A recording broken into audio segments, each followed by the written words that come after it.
got Esso here today. I'm excited. It's Jacina Love, the Pull-Up Show. Shouts to Lavish Lift. Shouts to this pod network, right? I always get tongue twisted. Oh, y'all on the network already? Congratulations. I ain't on no motherfucking network. Oh, come on.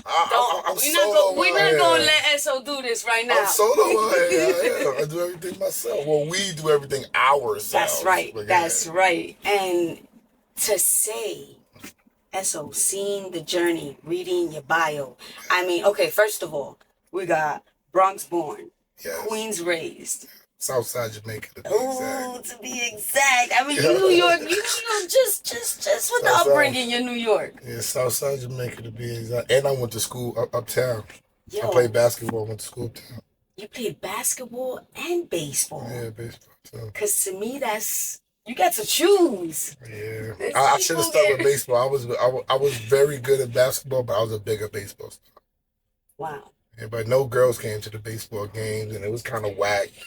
So once you play once you play a summer basketball back then, once you played a summer basketball tournament and you went on the road and you played Rucker and you played in the Bronx and all over Brooklyn and stuff like that, baseball wasn't providing that for me. You got to be around the chicks, you got to be around the niggas that was doing shit. You got to feel the pulse of the city. You got a lot of attention. You got a lot of respect. You wasn't getting that from baseball. Wow. Yeah. And I mean, you were top what was it, 60? Top 60 in 1990 something. Point guard. Yeah, I was a point guard, yeah. And I mean, right now you like top 60 with interviews in the culture. So I mean, I'm top 5 right now. I was just trying to be cute with the little reference, but all right. You gotta be writing exactly about right now. I'm top 5 right now. Shit might be 4 because there's some other people's shows that I left that ain't doing the same. So I think I leapfrogged them as well. Leapfrogging out here. You gotta work. Okay, well, first and foremost, what did being an athlete teach you that's helped you, fueled you for what you're doing today? Hunger, passion. See, I came up at a totally different time. I came up with Skip to my Lou, who's Ray for Alston. He's from Queens. I came up with Shaheen, coach at Seton Hall, McDonald's All-American MVP. Your Dwayne Woodward, who had a tremendous career across seas. His nickname is 40. He played at Boston College. You had Jamal Robinson, who went to the University of fucking Virginia and got drafted. Stymie. It's all these people that I played ball with. So you had to, I'm saying that to say, shout to Bunkin and Kareem, you had to work on your game all night long to be able to just get on the court as a point guard with these niggas. These niggas, Shaheen and Rafa, was all world since before I was even playing basketball. They was all world when I was playing baseball. So you had to work on your game just to be able to get on the court with these guys. You know what I'm saying? People didn't really take notice of me until I played with Shah. And Shah told everybody how good I was and that he's actually the one that had me. He didn't have me, but the result of playing with him one summer is what had me stop playing baseball and go straight to basketball. Wow. So you just had to work. When you're coming up in Queens, that's all we had at that time was the basketball court. People wasn't playing baseball. They wasn't playing football like that. So in order to get on that court, you had to be working a lot. So that's where I got that from. And then my mother was like that. So was my father. So I just always knew I had to work at things to try to be the best. I love that. Then you went into college. Yeah. Scholarship. Yeah, but I lost my scholarship because I was coming from playing sports, and we did something dumb at 5-star basketball camp. We stole stuff from the canteen and stole basketballs, deflated basketballs, stole video games, and all of us, well, damn near all of us got blackballed and got our scholarships taken away. Wow. Yeah, so after that, I still had good grades. So my mother forged my name and told me, you going to college. And I was like, how am I going to college? I didn't do this and that. She was like, well, your SAT score was an 1110. You had a B average in school while you played basketball, and I got Morgan State to give you a scholarship. So you're leaving. Let's go. So you're leaving in a couple of days. And so you're leaving. How my father scooped me up, and I was in Queens on maybe a Saturday, and I was in Baltimore by Wednesday at college. Word is born. At college, waiting for class to start. She took me to sign up for my classes, everything. And they stayed with me for one day, and they left. And they was gone. I was at Morgan State. But that's such a beautiful story. Cause I mean, now after it's successful. but you can imagine the queens you look and you like, yo, that look like my mother and father. Yo, they serious about this college shit? Yo, that look, yo, nigga. Yo, come over here, nigga. I told you going to school.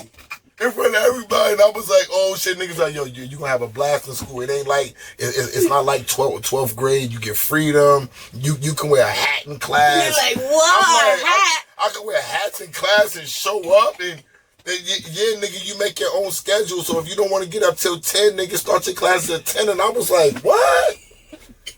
You can, and then all on campus, all them girls was there. I was like, oh my God, going to school uptown, you thought you had a bunch of girls.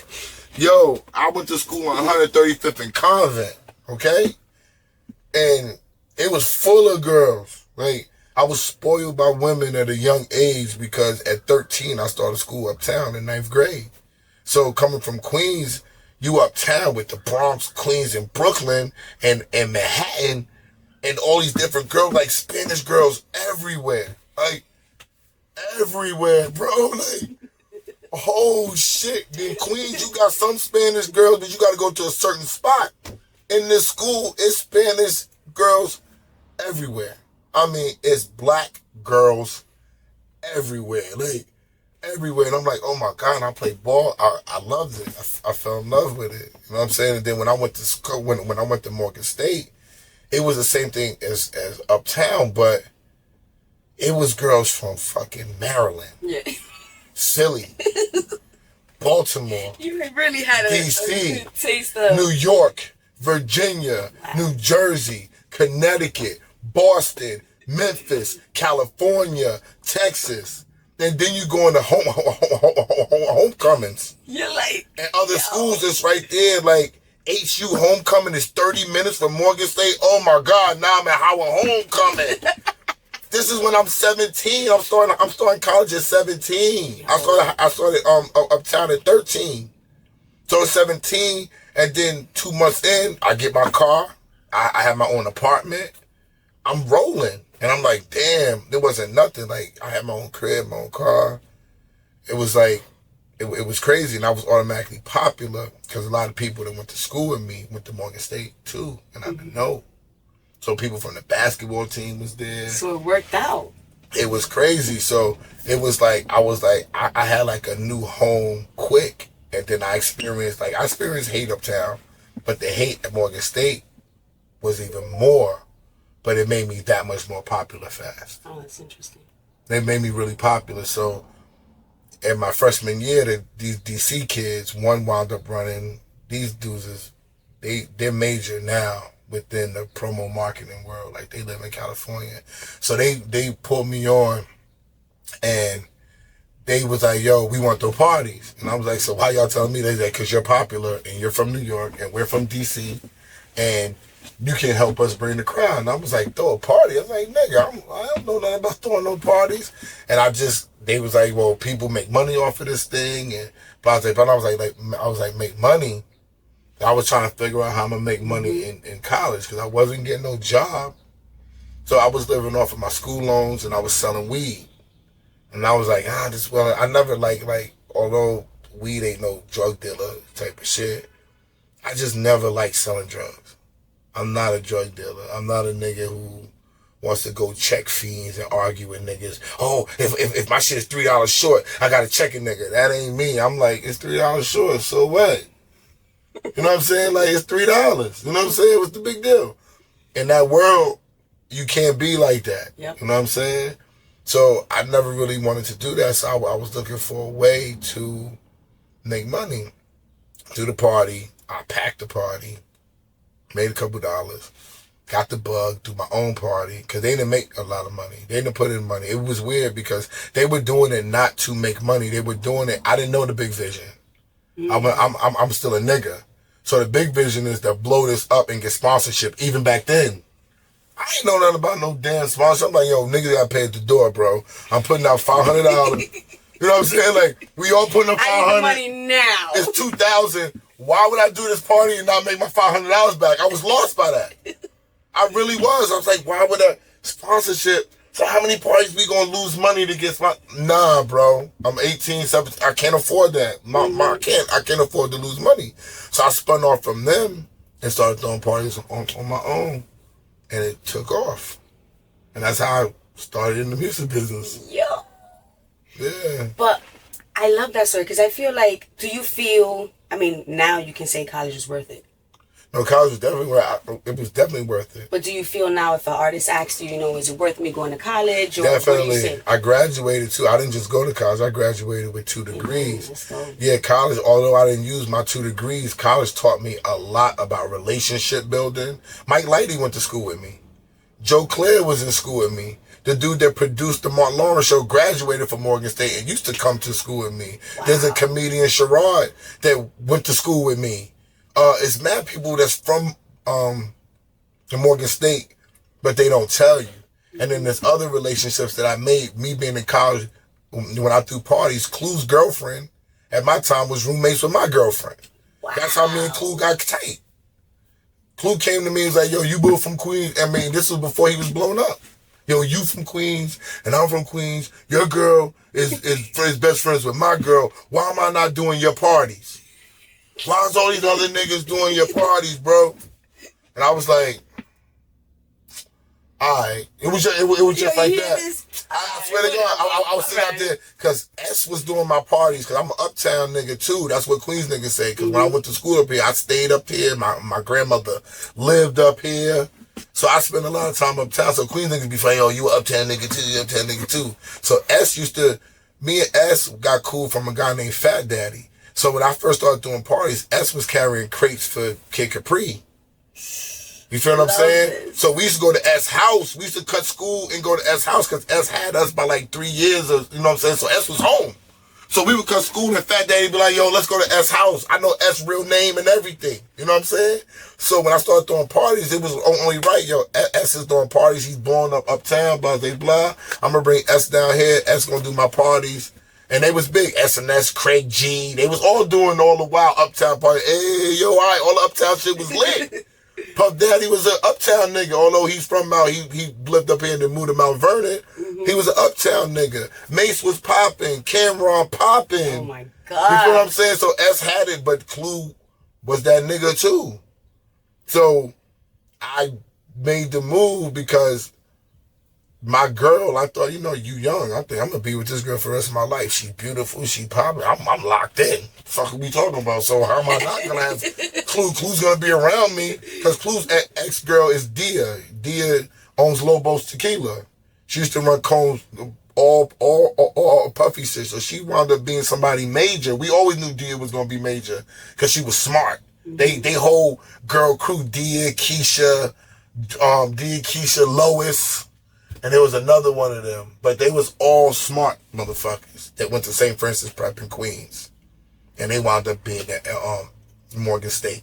You know what I'm saying? So we always knew Dia and Keisha and them was going to be successful. You know what I'm saying? So I was locked in. So I was like, how am I going to be with Keisha? And this is her best friend. I'm thinking, you young. Clue's going to be with her forever too. You know what I'm saying? So Clue's going to do my parties. Fuck it. Forever. But honestly, S been my man. We probably haven't been the same since. But for me personally, it was one of the best moves I could have ever made. It was like God. Like Clue is not just a colleague of mine. He's become one of my best friends. When niggas tried to blackball me out the game, Clue held on to me and made sure I had a paycheck and let me borrow money so I could be okay. I don't think nobody, and I'm not taking nothing from S because S is a great guy, but me and Clue have built over the years so much to be able to, like, it was just supposed to be. Even when Mano, you would see me, he'd be like, yo, you and Clue been together. Like, Clue really love you, bro. Like, yo, that look just like Mano too. Yeah, we know Clue really loves you, bro, for real, because y'all niggas really been together for a long time. Through thick and thin, through niggas that he don't fuck with, I fuck with, niggas that I don't fuck with, he fuck with. It never had a clash, like niggas know where me and my man stand. You know what I'm saying? So it was a good move for me. Wow, that was history in like a hot minute. Yeah. That was amazing. Yeah. And shouts to air pollution. Shouts to air pollution. Yes, How is that like? I mean, and I don't want to zoom into this world of podcasting. So, wait a minute. Wait, before we get into that. Yeah. Because then you went into management. Yeah, you were on yeah, projects with... Yo, when I saw Mark Anthony, I mean, the list is long, but when I saw Mark Anthony, I was like, Esso. I was around for all that. Actually, my producers was on those projects, so it wasn't me, but I managed producers that was on that project. Shout to Lauren, shout to Troy. They did Mark Anthony. They did fucking Jennifer Lopez when she was hot. Right? They did Genuine, Jessica Simpson, Celine Dion. We did all that different type of shit. You know what I'm saying? I was with the pop dude. I was with Corey Rooney. If y'all know about Corey Rooney, he was the vice president of Sony. He's from South Jamaica, Queens, too. He's with Tommy Mottola. He's a musical genius. You know what I'm saying? So he was over all those projects. So when you manage producers that was with them, they basically put you on the work and you just had to handle the management responsibilities. But they tried to put me out the game, too. Oh. And Corey came on my show. We cool. Like, and it's funny. Like, oh. Corey and Tommy tried to put me out the game, and then Corey wound up being the one that gave me my first job in the business. Okay, so life is full circle. Yeah, full circle, yeah. You know, and I like the fact that the way you talk about being put out the game. It's just a reality. No, but your reality and how there's a celebration to that right now. Because I feel like people are so afraid to get blackballed. That's so people are so afraid. It's something to be afraid of. Like, yo, listen. If I didn't have DJ Clue, it would have worked. Do y'all understand that? Like, there wouldn't have been none of this. Heineken met me because I was managing and road managing and booking for DJ Clue. He met me on a whim. He didn't meet me trying to do content, nigga. He wanted to get Clue on his show. And Clue don't really do shows, so I stayed in touch with the man for 9 months and got it done for him. And then when he came to the radio station, everybody knew him. And I'm like, why the fuck do they know this nigga? This is 50. What the fuck is that? I didn't know what it was. And then me and him talked. I took him to dinner, and I was trying to manage Heineken. That was what I was supposed to do. I took him to dinner. Let's talk about management. And I worked with him. I managed him for like 3 weeks. We got money too, but he just wasn't ready for management. Like, it took me time to work on Heineken to transform his thought process from content to business. I was getting him paid $500 to just go places and tweet. And I would be like, why are you not tweeting, bro? Seriously. Why are you not taking pictures? I'm going to get to it. That's not how business go, bro. They paid you and they looking for they messages to go up and you're there and you're not tweeting. You have to tweet 20 times while you're there, bro. You get $500. Then I'm showing up to the spot like, yo, bro, what's up? This ain't gonna work, bro. You know what I'm saying? This ain't gonna work, bro. Like, you know what I'm saying? Like, this is easy money and you passing it up. We trying to build. But he was so cool. And I could talk to him and he'd do something wrong and he wouldn't get offended. So we just would talk on the phone. Cause I would be bored in the house making money. And me and him just started having a relationship to talk on the phone. He would be like, this would be dope on yo, this is a dope show. Like, get the fuck out of here, nigga. Show, I ain't doing no shit in front of no camera. You out your mind, nigga. Nigga tried to kill me already when I was a young boy. I'm not gonna put my face in front of no camera. Wow. Niggas don't really like me like that. Too. Like, that's errors. Like, coming into this new era. Yeah. Like, everything's on camera. Niggas don't like me like that. I ain't fucking with that, bro. And then I went and did, me and Clue was putting out this thing called the Clue Lace. And I thought I was going to transform sports athletics through safety around you not turning your foot and stuff like that and saving your Achilles. I got a special lace for it. And I went on a podcast to promote it. And when I came out the podcast, Han said, yo, how you felt about that shit? I said, yo, nigga, I killed that shit. Yo, they put the microphone. Yo, nigga, I murked that shit. I loved it. And the nigga was like, do a show with me. I was like, who? Me? Fuck you, what? Fuck you want to do a show with me for? Yo, you gonna be big in the game. Pause. I was like, Han, I stutter. I this, I that. People been trying to get me to rap for years. Clue, Rock Wilder, Sylvia Rome, just to name a few that wanted me to be a rapper. And I was like, nah, I don't want to be no rapper. They be killing them niggas. They be, nah, niggas already don't fuck with me. Why the fuck would I want to be a rapper? You know what I'm saying? And then, and I was like, I stutter and I don't trust niggas to be in the booth. And you know how shit get out, oh, this nigga don't write, this nigga stutter. And all that. I was like, I don't want to do it because it's going to cause a problem. And Han said to me, he said, I don't give a fuck about your stuttering. He was so matter of fact. He was like, I don't care. I don't give a fuck. I was like, I'll give it a try with you. And that's what happened. I said, I'll fuck with it then. I said, I'm willing to put it down. You've been solid with me. Let's try it. And we tried it, and the cameraman was trash, and this didn't work, and we couldn't get it up and running. And then he called his old man, and we started like putting shows down a backfield, and they wasn't getting no big response, but that was going on the gram. The clips was going viral. And my first viral clip, I was like, nobody heard from fucking Nicki Minaj, and I was like, oh, she probably pregnant. She want to have a kid, blah, blah, blah. And it went viral. And Clue called me and said, yo, take that shit down. You're like, wait, it's my moment. I was like, what the fuck you mean you want me to take that shit down? He's like, because Nicki they going to think I told you she's pregnant. I said, she's pregnant? I said, I'm leaving that shit out. You bugging. I didn't even know she was pregnant, bro. I'm just doing my music business shit. You know what I'm saying? When people leave the eyesight and you know that they love music and they love making money. What it is. I'm like, she's probably want to have a baby. But we took it down. And because we took it down, Clue started to help us. So when he would get guests like YG, he would be like, come up to the station. Y'all can interview YG. Come up here. I got this nigga on my show. I'm gonna get the nigga to give you 15 minutes. We had Little Baby before Little Baby was big, and my cameraman didn't show up. We had Cowboy when Cowboy had that big record. Cameraman didn't show up. We had Saweetie when she had the obviously all these motherfuckers was the same day. They was all at the station. You walk in, that's how power was. You walk in the station, they be like, Little Baby's coming through, Saweetie's coming through, and Cowboy's coming through. We would be like, oh, word. It's up because you had Self there, you had Clue there, so they was commanding guests. Then you had people like Nala Simone that was just button. Yeah. She was just button, so she would have people coming through. Then you had fucking who else was there? It was other people that would be bringing guests. And you had DJ Will that would come, because Will, if it was a Friday, then Will was on at 12. Then you had Clue, Self, and Will. You know what I'm saying? So we would be at the radio station all night. Niggas don't even know. Niggas had nothing to do. Niggas at the radio station popping bottles, eating Mr. Chow's, all types of shit. That was the old station. You can't do that shit no more. You know what I'm saying? But we would be having fun. Migos was coming through shooting the Love and Hip Hop, because Self was on Love and Hip Hop back then. See, people don't even know Migos was on that shit. You know what I'm saying? I was there when Self was talking to Cardi B about being on Love and Hip Hop. I was sitting right next to him.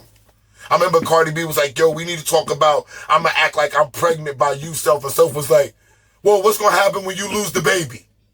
You know what I'm saying? That was the plot. I remember going home like, oh, shit, this shit not real. Yo, I can hear Self right now. I was like, yo, this shit not real. And then I was like, then I found out that's other people. It is real. But you have to plot with your people to figure out what the fuck you gonna tell them. So when Cardi B was talking about the baby, I don't think she was planning on telling Love and Hip Hop it was fake. You feel what I'm saying? Yeah. Her herself is gonna go up there and act like she was pregnant. Yeah. And at least that's what she was trying to do. Herself was like, nah, that's a bad idea. You know what I'm saying? I couldn't believe this shit. I never said this on camera. I never even mentioned this shit. Self gonna be like, yo, I forgot you was sitting right there with me. I was. And I started learning shit. Because now I'm looking at shit from a creative eye. That's right. And not a business eye. And I started saying, all right. And then I came out, then I did something. Angie Martinez and, what's her name? German. Honey German. Yeah. Shazam. Why I couldn't pull her name out? That's my people, so I'm bugging. She came out with Angie, and she called me by my real name. She said, Randy. And they were both standing there. She was like, yo, we just heard your clip and shit. yo, you got a great voice, right? You got a great voice. Nobody sounds like you with this space. But you got to market yourself like a rapper. I was like, here we go. I was like, market myself like a rapper. How the fuck am I gonna do that as a podcaster and a YouTuber? And I went home for 3 months. Shout out to German.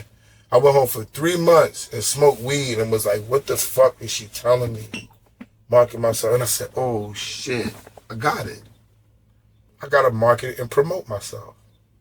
Nobody in YouTube and podcasting markets and promote themselves. All the guys that are big, pause, had a name prior to potting. Yes.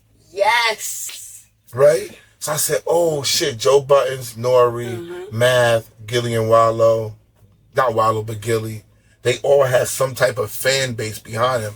I don't have a fan base. So I got to market and promote myself. What do rappers do? You don't see a rapper in the same clothes twice. I don't wear the same clothes twice. At least not on camera. Right? Rappers get in shape. Yo, I play basketball, I go bike riding, do my push-ups. I used to lift with Clue. I gotta eat clean, I gotta eat better. This bald head that I'm rocking don't work. If you're a rapper, they ask you to try a whole new look. I'm gonna let my hair grow. You know what I'm saying? I'm gonna work on my stuttering. I'm gonna do my practicing inside the mirror. That's what rappers gotta do. That's their stage show. That's my stage show. You know what I'm saying? I gotta cultivate my look. This is who I am. I'm gonna be fly. I'm not just wearing whatever. You gotta pay me. Like I said, rappers get paid. You gotta pay me. You know what I'm saying? And all that started to develop. And then when I got on the other show, people started seeing, I did relationship shows first. That's how my fan base started really growing, was from the relationship shows. My fan base was all women. Then I accompanied Heineken to Mav's show. By the time Heineken did a couple of shows, then next thing you know, I got an opportunity to be on the show. And that's when people started seeing my musical knowledge. So now I'm doing a relationship shit. And now you see the musical knowledge. So now that starts to create the popularity and people wanting to see what else I have to give to the people. And then my marketing was I was doing clothing capsules. I sold merch. I'm known for smoking weed. Hair products, living, working out, my bike riding. You know what I'm saying? That's all the things that rappers or a singer or whoever has to do to market in this day and age. It's not about your music. My music is my clips. Yeah. It's my episodes. Yep. So nobody's dropping more episodes than me. I'm dropping 8 episodes a month. I'm dropping different podcasts. Yeah, I'm dropping 8 on Bag Fuel. Ooh. That has nothing to do with ear pollution. That has nothing to do with 8-bar clips. That has nothing to do with the crossover that I have. Nothing to do with none of that shit. I get 6.7 million hits a month just on my own, and I'm not famous. I'm just popular right now. You know what I'm saying? So We're back in college. Yeah, we're back that first year in college. So I took all of those things. And that's why I always say I bought the business to podcasting. Nobody can deny that. Everybody's doing business now because of me. Niggas is charging niggas. Niggas know they value. Niggas see me hosting. Let me tell you, hosting. We were on the phone for not even 30 minutes recently. Mm-hmm. And I was enlightened on a business tip. Just in 15 minutes you were talking to me with the business. Yeah, because people focus on content. Like I tell people, there's content and the rappers with the music and a songwriter that writes songs. If you're doing skits or whatever, I understand. That's where you think you want to go viral from. If you don't have the business behind going viral, you're not going to make money. The business is the most important thing. And I'm telling the people this and they looking at me, I'm like, I'm creative now. I'm not even speaking from a businessman standpoint. I'm telling you from a creative standpoint. The reason why me and my niggas is making money, them niggas, Ghost and Heim will tell you, yo, this nigga be on us about the business, yo. Because if we don't make no money, you think I'm doing this for clout? Fuck it, I'm not doing this shit for no clout. Nigga, I'm good on the clout. I've been good before I was on the camera. That's what I'm saying. So why would I come to the camera for more clout? Nigga, clout ain't paying no bill. Women don't like niggas with clout. Nigga, women like niggas with money. If nobody knows you and you got money, you that guy. If everybody knows you and you broke, you trash. That's just what it is. It's a popular broke ass nigga. Bitch, why you with him? He can't do nothing for you. I got dick too. What? True. That's what I'm saying. So that's what people get caught up in. I don't focus on the content. I focus on promoting myself and my brand and my knowledge. Wow. We just got like a whole piece of history right here. Yeah. I mean, from all you've done, I see you as you're moving the culture right now. You're holding, I say this to say this. Right now, there's a lot of gatekeepers, right? Mm-hmm. I feel like a lot of us are worried about where's rap going? Where's the culture going? But then I'm sitting here with you right now, and the way you're breaking down how artists should be, the business of it, how you sit on interviews and you're real, you're holding nothing back. Whether it is that they're talking about a friend of yours, whether it is, I just feel like this is so important in the culture. As a culture influencer. They don't want it though, Jacina. Everybody's talking to me about. And Hitmaker, I give him credit for the last interviews. I bring him up because he's the one that told me, I think on camera, he said, yo, you know people want you back in the music business, right? Because it's a different type of vibe with me. Like, and I'm not saying like I'm gonna take over the music business and it's all, but people like me, we set the vibe. We bring the vibe. Mm-hmm. It's not, the music business is all vibe. It's not about just business and music. It's about a vibe too. So when people understand, it's not too many people in the music business. I have the ability to launch you online. I have the ability to make your music. I can vocal produce anybody. I have the ability to help you pick beats and bring producers to you.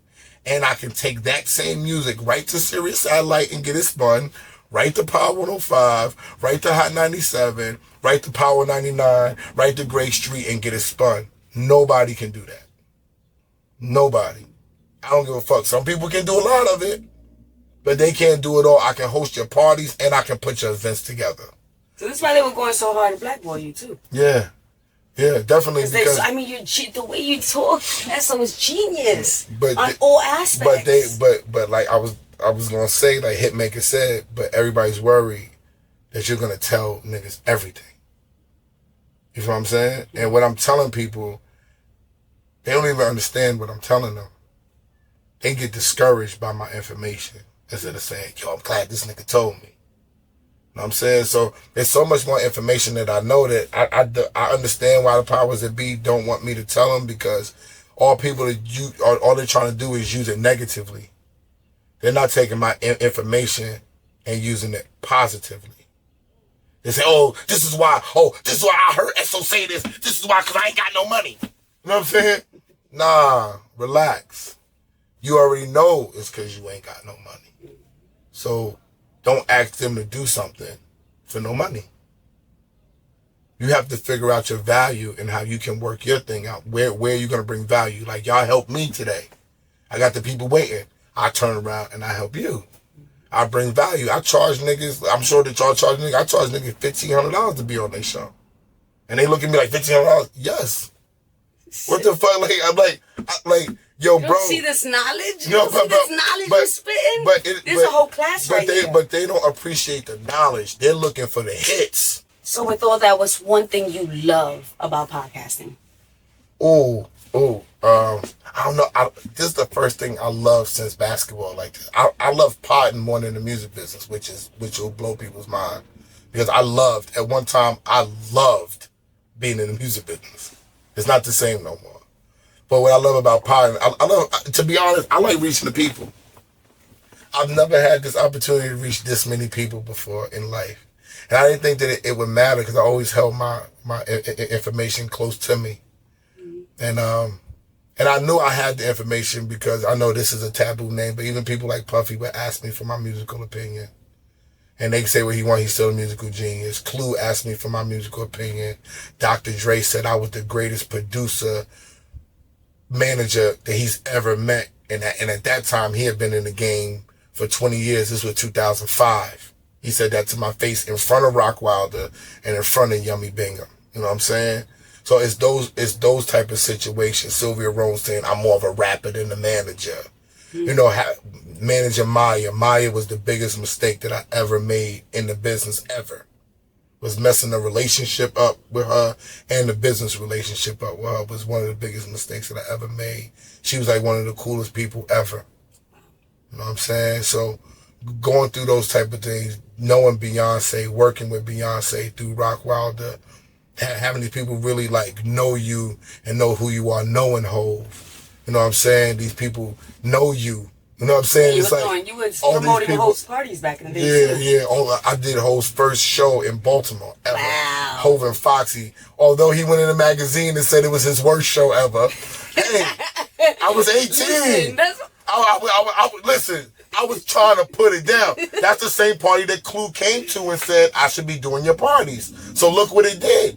Wow. It helped me lock in with Again, Clue. full circle. All these moments of full circle. Yeah, I remember Dame saying, well, who threw this party? And Dame pulling me to the side like, yo, you threw this party, we need niggas like you up at Rockefeller and stuff like that. And I didn't even understand who Jay-Z and them was. This was years ago. And I was like, Rockefeller? I was like, nigga, if I'm fucking with somebody, I'm fucking with Big and Puff. That's what my mind was on. You know what I'm saying? I was like, I didn't even know who was what. I was just starting to manage DJs and throw parties. So I didn't understand what he was saying to me. You know what I'm saying? But yeah, it's so much shit. I can talk about here for there's so much shit. What I took from this most though, first of all, that college tip. The fact that you put such a light on college and such a business aspect on it. Like people, I think, miss that aspect. You meet so many people, so many opportunities. And all you the learn while to grow. And you learn to grow yes. as an adult. You're going to spend nights hungry. You're going to learn to cook. You're going to value a car. You're going to value money. It changes everything for you. When you get that school loan check, when you get the return after your classes paid, and you see that $7,000, wow. Okay, you can get some money. Yeah, you got to pay it back, but you got to pay all money back. Mm-hmm. You can get yourself some money being in school. That's right. It changed my whole outlook. I learned to throw parties in school.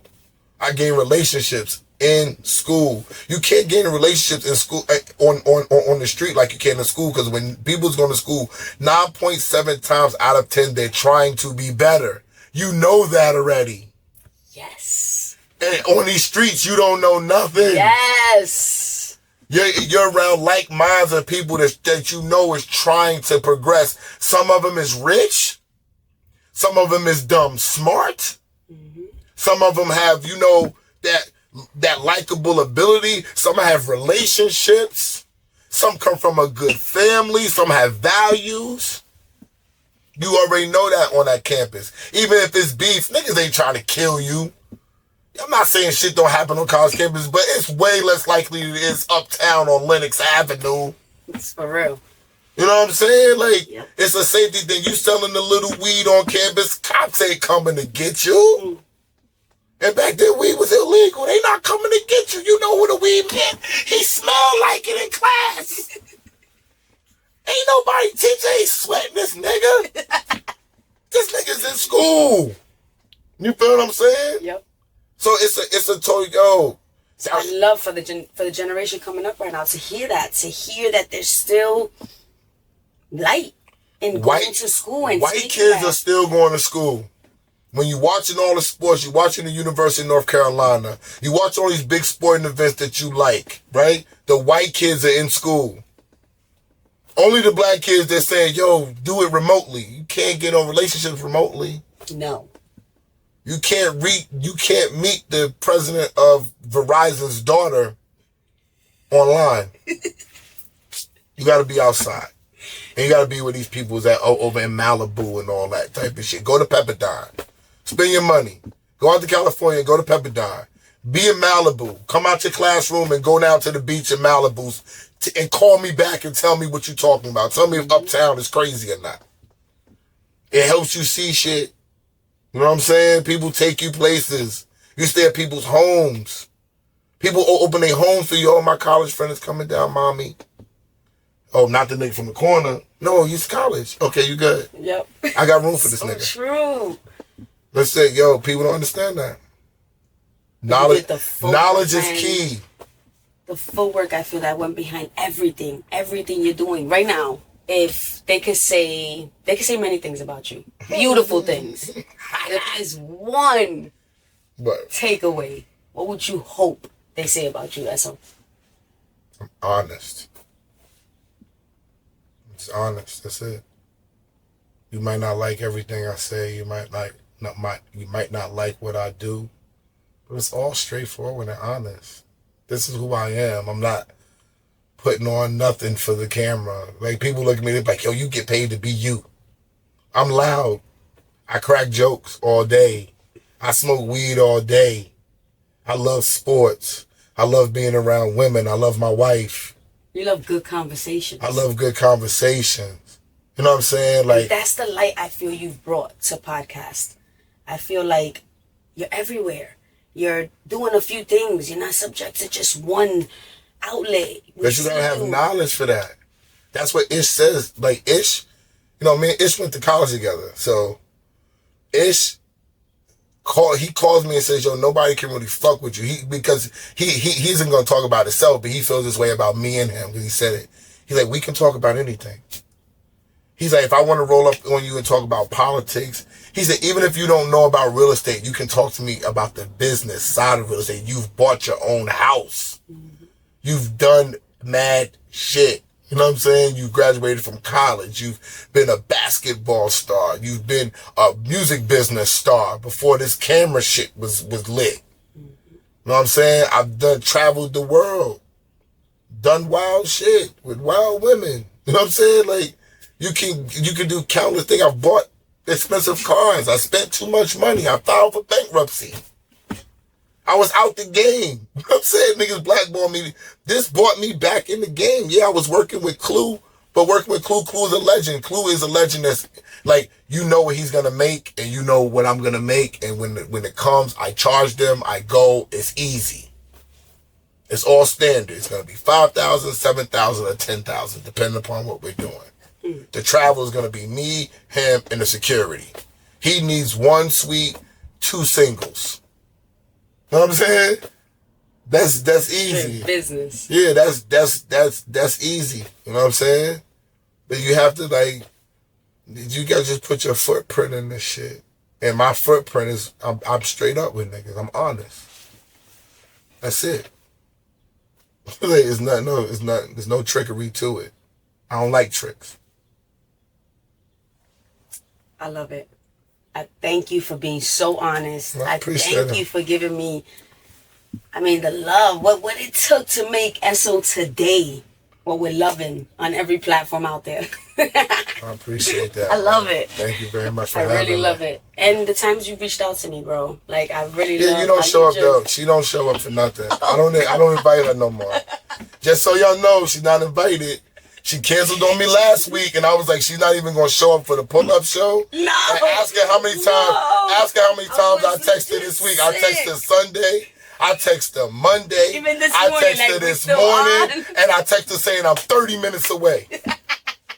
That's a fact. And when I pulled up, I'm looking like, oh, these niggas ain't here. Yo, I've been sitting there, I'm like, these niggas still ain't here. She said she 5 minutes away. I'm like, yo, what's up, yo? But she made it. Nah. So all is forgiven. Yo. No, we're going the invites you still invite me anyway, so it don't matter. No. You still invite me. No, I didn't invite you. You know what I told you? You don't come to No, the last one you invited me to too. You told me even before it was even a thing, you told me. I invited you to the Dumbo house? Yep. So that was your last one. She don't get no more. That was a mistake. I'm too nice. Nah, I'm gonna text you every day. Fuck that shit. Yo, Esso, I thank you. Thank you for having me. Follow me on that gram, ESSOWRLD. And I'm launching bagfuel.com April 22nd. It's special too. It's a special website. Shout out to CEO L for putting it together for me. Bag Fuel in the building. Jacina Love, the pull-up show. We out.